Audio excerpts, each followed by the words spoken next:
അസ്സലാമു അലൈക്കും വറഹ്മത്തുള്ളാഹി വബറകാതുഹു. നമ്മുടെ ജീവിതത്തിൽ നമ്മൾ ധാരാളം ആളുകളെ കണ്ടിട്ടുണ്ട്. മറ്റുള്ളവരുടെ ആവശ്യങ്ങൾക്ക് വേണ്ടി ഇടപെടുകയും അവർക്ക് വേണ്ടി പരിശ്രമിക്കുകയും മാത്രമല്ല അവർക്ക് വേണ്ടി പ്രാർത്ഥിക്കുകയും ചെയ്യുന്ന ധാരാളം ആളുകളെ നമ്മൾ കണ്ടിട്ടുണ്ട്.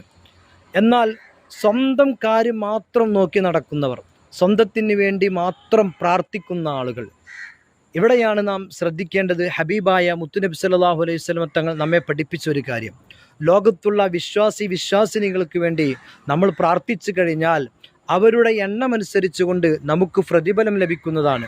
മറ്റൊരു ഹദീസിൽ കാണാം, ലോകത്തുള്ള വിശ്വാസിനികൾക്ക് വേണ്ടി ഒരു ദിവസം 27 പ്രാവശ്യം പാപമോചനം നടത്തിയാൽ, പൊറുക്കലിനെ ചോദിച്ചാൽ, അല്ലാഹുമ്മ ഗ്ഫിർ ലിൽ മുഅ്മിനീന വൽ മുഅ്മിനാത്ത് എന്ന് നമ്മൾ പ്രാർത്ഥിച്ചു കഴിഞ്ഞാൽ നമ്മുടെ ദുആഇന് ഉത്തരം ലഭിക്കുന്നവരുടെ കൂട്ടത്തിൽ നമ്മൾ അംഗമാകും.